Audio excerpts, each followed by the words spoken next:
Hi guys, Jordan from P&P Campers. Just going to be doing your handover video on your Swift 590 PR.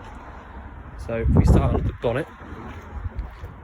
So on the left hand side here we've got the engine battery, power steering fluid, brake fluid there attached to the servo, the power steering fluid here, engine oil goes in here and you check it from the dipstick down here at the bottom. Your engine coolant goes in here and your wash fluid goes in here. I'll just show you how to open that as well. Got this lever underneath the steering wheel here, and then this lever here is how you adjust your steering wheel position. We carry on the off side, so the driver's side. You've got your toilet cassette here, which opens up by unlocking this lock at the bottom, so you basically need to turn it 90 degrees until you can push it in. You've got your flush system here, so this is straight from your freshwater tank, so as long as you've got a little bit of fresh water in the tank you can flush your toilet. And to actually remove the toilet, it's pulling up this little yellow lever inside, pulling it all the way out, and then this one will all be lubricated, so it'll go in and out nice and smoothly. Next along we've got this vent here, which is for your heating, your boiler, sorry. So if you've got this on the gas, you'll feel hot air coming out the side here. Next one along, we've got your hookup. So if you're on a campsite, that's where you put your hookup cable into. And then lastly, along this at the very back, we've got your gas locker, which you've got a full 6 kilo propane bottle in here, and what looks like a reasonably new gas pigtail. So to turn these bottles on, you need to go anti-clockwise round to the left like this. So that's all the way on now.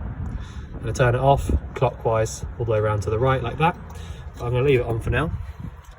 You haven't got to do anything else on here, you know, so it's all been good. The only bits that are, you know, this bit on the right is just for testing. So you don't need to go into any of that. All you need to do, swap over to another bottle, is undo this top here and pop it onto the other one, and then switch her on. So I'm going to pop that down because it is quite windy to slam. Right, we go on to the near side, the passenger side. So I've got this open here. The way to open it up is to push on the left hand side, and that's where you get your diesel, which is obviously just the ignition key. The step has its own electronic switch here, just inside the door. So these two vents here to the right of the main door is the fridge. So if you've got it on gas like I have at the moment, you can feel hot air coming out this top vent here on the right hand side. So that's one way of, you know, double checking that you've definitely lit it up properly.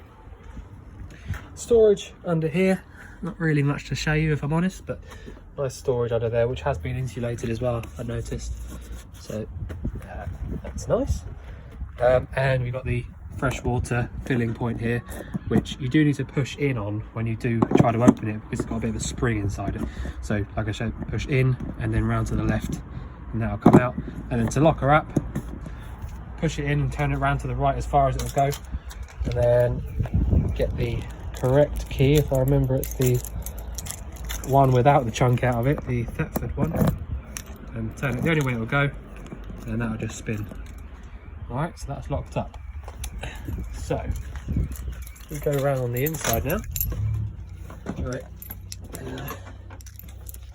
show you in the cab first. So pretty simple. Normal 5-speed manual gearbox, indicators and lights on your left hand side stalk, wipers and you know, washer fluid on your right.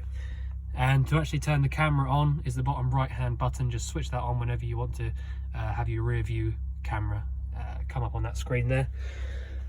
You've got the totally standard radio system in there, which works really well, and there's not really too much else. So you've got these buttons won't actually do anything. This one obviously is your rear fog light, but obviously this one here, the rear heated window, won't work anymore. So yeah, so right, if I pull the bed down, show you how that works. It's literally just on 2 gas struts. So you've got the ladder at the back there, which hooks on here, and that'll give you access to going up. And then to actually put the bed away is literally a case of pushing it up like that, like I've just done there. There's no locks or anything like that. So yeah, that's it. So that's all good for driving like that, up or down. But you know, it's easier just if you leave it up, then it's much easier to get in and out. So next, above the door, we've got the control panel, which again is really easy. So you've got V and L, which means vehicle and leisure. So most of the time, or 9 times out of 10, you're going to have it facing down on L for leisure, because obviously if you use it up like this, then you're going to be draining out your engine battery and you won't be able to start your van. So that's just for emergencies only, really. If you want to put it up to V, then you can do, but most of the time you want it down on leisure. Next switch along is just lights. The middle switch here is to turn your pump on, your water pump. So that's just got to pressure, and then the green light there will be on as long as that button's on. So if you want that to go off, then switch the button off basically. But you can leave that on, there's no leaks or anything, so you can leave that on, it won't pressurize anymore. The next button along has got a battery on it, and it's a rocker switch, so it won't stay down. So that is literally just for checking what voltage is in your battery. So it's aiming down at leisure, and if I press and hold this, it tells you, if you look at the top one where it says battery, so we're in the green, so that's perfect. That means it's a brilliant, you know, good resting battery rate, which obviously would have been checked on the hab check anyway. But so if I go up to V for vehicle now, it can check the vehicle battery level 2, which is also good in green. Now if I pop it back down to leisure, the next one along has got a water tank on it, and that's why you need to look at the bottom scale this time. So if I push and hold this one, it says there at the bottom we've got half a tank of fresh water. All right, so if your waste water tank begins to get really full up, or 3/4 of the way full, you get this red light at the top come on, and the same for if you've got your fresh water is nearly empty, then you'll get the yellow light come on. But you know, you can check it from here anyway. So that's your control panel.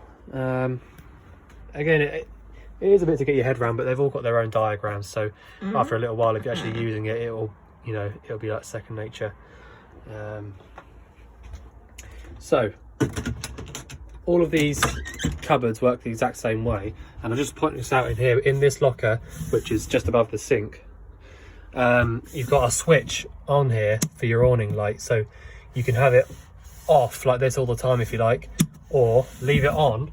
And I think actually this switch here does just that light. So if I switch that button, yeah, there you go.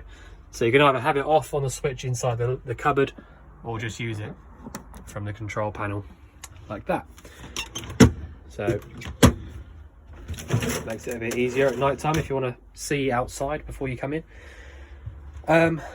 Right, so because you've got a boiler in here, the first thing you need to do when you come into the van, if you are going to use it properly, you know, you're going to use your hot water and all that kind of stuff, you need to come in here, switch your pump button on so you get this green light come up. And then what you want to do is come to the sink and turn it around to the left, so to the hot, and then just pour the water through until the pump kicks in, which it has done now. And so you need to pull this water through until it starts coming out nice and smooth, just like it is now. And if it doesn't come smooth like this, then it either means one or two things. It means you've got air in the system, or it means that your boiler drain is open, and there'll be lots of water coming out the outside of the van. Sometimes these drains get a bit locked up, so you just pump it through like that. So yeah, so that's the first thing you need to do. So if you are going to use your boiler, then you need to come in here and do exactly what I've just done there. Otherwise, you might well find that your boiler is empty, and you definitely don't want to start light your boiler up if it's empty. Otherwise you're going to be into thousands of pounds of replacing parts then. So very important, don't forget to do that when you first come into the van. Pull the water through.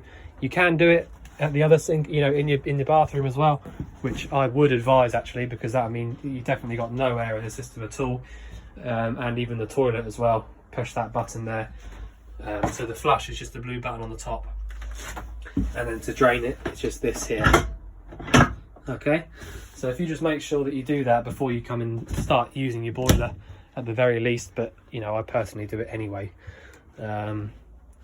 So yeah, very important, don't forget to do that. So the next thing is your fridge. So at the moment I've got it on the gas. You can see that because it's aiming down towards the gas symbol, and on the right hand side the bar, the orange bar there, is up in the green, and that means that it's actually lit up and working as it should. So that's the only way for you to know that these fridges are working. So as long as you have it down in the gas and it's gone over into the green, that means it's lit. There's no other way of, there's no peephole inside or anything like that. So the way to do that is, if I just switch it off now, so if I switch it off, you see it's gone straight back down to the white section there. So I'll switch it back on again. So at the moment there's no gas coming through. You don't have to worry about any gas coming through just because you've switched it down there. The only time gas will come through is when you push in on this dial here. So it's a bit awkward to show you with one hand, but if I push in on here and then click the ignition, that's lit up because it's starting to go up. Hold it for a minute, or not a minute, but just a few seconds, then let go. Then you'll see that will keep on going up slowly, but it will, until you get up into the green, and then you can totally let go of this, put it wherever you want. But that's it. It's just like any other, you know, like a piezo ignition. So if you just push on this here, that'll give you a spark down the bottom, and it will light up, and you basically just use this like any other hob switch. So that's the gas side of things. The gas and the 230 volts, which is your hookup, will get the fridge cold on its own, but the 12 volt, which is for when your engine's running only, will not get the fridge cold on its own. So you need to light it up either via gas or get it going on the 230, say the day before you go on holiday. And the 12 volt part here is purely just for if you have already got the thing cold and all the things inside it, and you want to use it just for whilst you're driving, then switch it there and you'll be good to go for that. It basically keeps everything cold rather than getting it cold on its own. So gas first, or 240 the night before, for example. 12 volt just for when you're driving. And to switch it totally off, just literally go, so we're in the green now because it's lit up, all the way off, up to the top, and that's back down into the white. All right, so that's the fridge. So you have got a lock as well on here, like a travel lock. So if I close it up, push it to the lock side, that's locked up. So that's your fridge. Obviously on the hab check, everything, all of this has been checked, that it works and, you know, operates as it should. So your hob rings, grill and oven all work on the same ignition. So that's the same for the grill and the oven as well. Obviously, exception being the hot plate here, which only works when you put your hookup cable in, which is this left-hand dial here, which has 1 to 6. We will have written down on the hab sheet how many amps that can pull, so I would have written down, say, probably 5 amps maximum, I think, on that. So if I just show you how that works briefly, they all got thermocouples on them, so they will all basically, if you have it lit up and someone blows the flame out, the gas will stop itself from coming through automatically. So there's no way of you know, filling the van up with any gas. You might get a little bit, but it will stop itself before it gets bad. The grill is this one here with these squiggly lines at the top. So literally just push in and round like that to light it up whilst holding on here. And the oven is this one with the line at the bottom. So obviously keep this open if you're going to use the grill. But yeah, that's about it. There's no, yeah, like I say, so everything works from this same button. Underneath here, you can leave that plugged in all the time. That'll be the hot ring for when you got your 240 volt plugged in. You've got a couple of gas isolators here, so it tells you green one is the hob and the oven, and the blue one is the fridge. So if you had a problem with any of these two appliances when you're on holiday via the gas, you can switch them off one by one in this locker here, which you won't because we've done the hab check, but you know, just in case. Nearly all of the lights in this van have got their own individual switches, so you know, you've got to find which ones you like on, which ones you don't. But you know, it's all personal preference really. So you've got switches down here which do the ones on the top there, but yeah, you'll work out which ones you like and which ones you don't. The space heater down here, the Trumatic, works very similar to the gas fridge. So to switch it on, you've got a little peephole down here, which it can be a bit awkward to try and find the flame when you are lighting it up, but you know, that's just the way they are. So it's the same thing. So at the moment there's no gas coming through, not until I push down on this. And to actually light it up, push down and then push the igniter here, which I actually struggle to do with one hand. So that's basically what you need to do. It's hard I can't really show you with one hand on the video, to be fair, but it's literally a case of turning it around to the 1 or the 2, pushing it down and pushing this igniter. A bit noisy, but that's how they are. Until you see the flame light up in there. Hold it on for a second and then keep your eye on it and slowly let up off of this so that you let go of it completely. The flame will come through off its pilot onto the main flame, and as long as it stays lit and you can see it in there, then you're good to go and you can let go of it and, you know, forget about it. And the other thing is, you've got this on the right hand side, which is your fan. So you've got 1 to 5 on the fan. Don't worry about the A, just ignore that completely. That's just an automatic thing, but you know, it's unnecessary. So you can choose how fast you want your fan to run, and then that will send out the hot air through these vents around the van. Okay, so I will say, if you are going to use this for a little while, you should leave this fan on for 5 or 10 minutes after you switch it off from the gas, because you'll find that you get a lot of hot air coming out through the front. Okay, so that's the heating. Next up, we've got the ultra heat, which is the same thing down here. This is the space heater, which will only work when you've got your hookup plugged in from here, and also will only work if you go into the cupboard here and switch on your space heater button here. But because I've not got a hookup cable plugged in, that's not lighting up.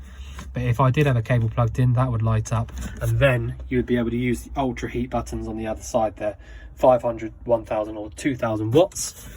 So you can leave that on if you like, because it won't do anything until you start using these buttons. But just for peace of mind, I tend to leave them off.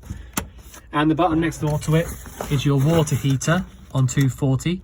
So if you had a hookup cable plugged in and you wanted to warm your water up via the hookup cable rather than gas, then you just flick that button down, and again you would get the light up there, and that will tell you that your water is currently being heated up via the cable. So if you want to use your ultra heat on the outside, you need the button on the left on. If you want to heat up your hot water via the hookup, you need the button on the right on. But I would always leave the water heater button off, because if you come into the van and forget after hooking up that you've got that button on, then the boiler will be trying to warm up, and you know, you might not have any water in it, for example, or something. So leave them both off until you want to use them. And just whilst we're in here, you have got a little bank of fuses here, which is just for general things like your lights and pump and things like that. So if you do get any problems with any of those appliances, obviously let us know, but it will probably just be one of those fuses. And next to that here, we've got your Rcd and Mcbs. So if you plug the dodgy plug into one of the sockets in the van, then you'll probably find that you've tripped out one of these plugs, the switches here, usually the one on the left. So just come in here and flick that back up, and obviously stop using the dodgy appliance, but that's where it will be. And just whilst we're here as well, that black box on the left hand side is your charger. So once you've plugged in on your hookup, you will hear that whirring away, charging up your leisure battery. So yeah, so to actually get the hot water working via the gas, first of all you need to have the cap off on the outside. One, because it won't light up with the cap on, and two, because it may well blow off. If it does light up, then you get sort of back pressure. So definitely make sure you take off the winter cover on the outside first, and then come in here, and all you need to do, because I've already taken the pressure off by the tap and make sure there's no air in the system, then I can come here and I can switch it down like I have. That sound there was it lighting up, and that's it. So that's lit, and then these numbers here are the temperature. So I've got it around 50, which is about normal. I wouldn't say go much higher than that, because 50 is plenty hot enough. Leave that for 20 minutes, 25 minutes, and you'll have hot water, and it will kick in and out on its own if you do want to leave it on. But you know, if you're done with it, then I would just switch it off, just because otherwise you'll keep on hearing that that noise of it kicking out, kicking back in again. So that's it. That's all you need to do. So Ultra Store is hot water on gas, Ultra Heat is heating on electric. So switching it off like that, and that's it. That's all you need to do. The rest of these here are just for your TV, basically. So you got your aerial point in here, 12-volt socket if it's a 12-volt TV, and a 240-volt socket there if it's a 240-volt TV, and obviously the TV bracket. So a previous owner must have had it mounted up here, which is the most normal place to have it. So I would assume that there's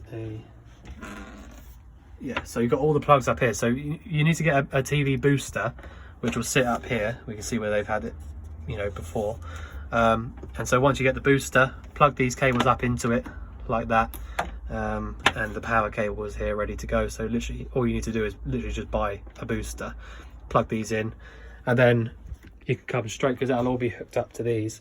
So you literally plug your TV into this point here, and then it'll work straight away, as long as you've got the booster plugged in. Okay, so that's that in there. That's all of that done. All of your windows work on the same kind of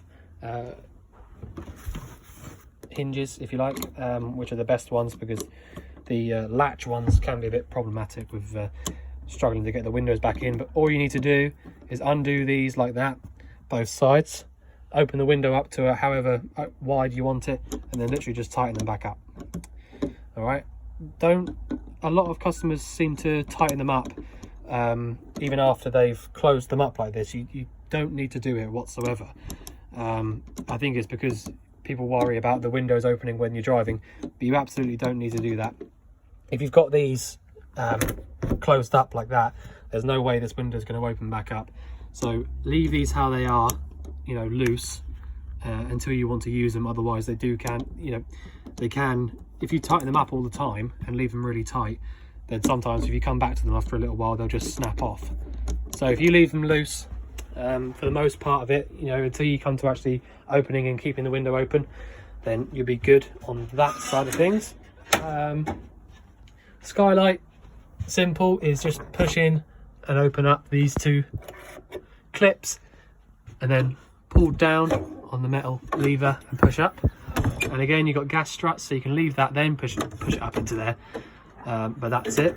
And then if you want to open it just a little bit, then come down, make sure it's not going to slam, come down and pop it into that gap, and then you can pop these little clips over, same on that side as well, but pop those clips over. And if you want to put it back, then push up on the actual lid, let it come down like that, lever back up, and then clips back over. All right, and that's it. So I think I've covered everything I can.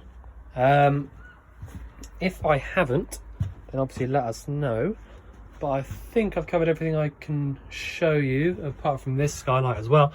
So if I show you, push in on that button and then pull all the way out until you can't go any further, and that's it, open as far as it will go. And then if you want to close it up a bit less but still open, you can go into there or into the next one, so it's still open a little bit, or you can close it right back up like so.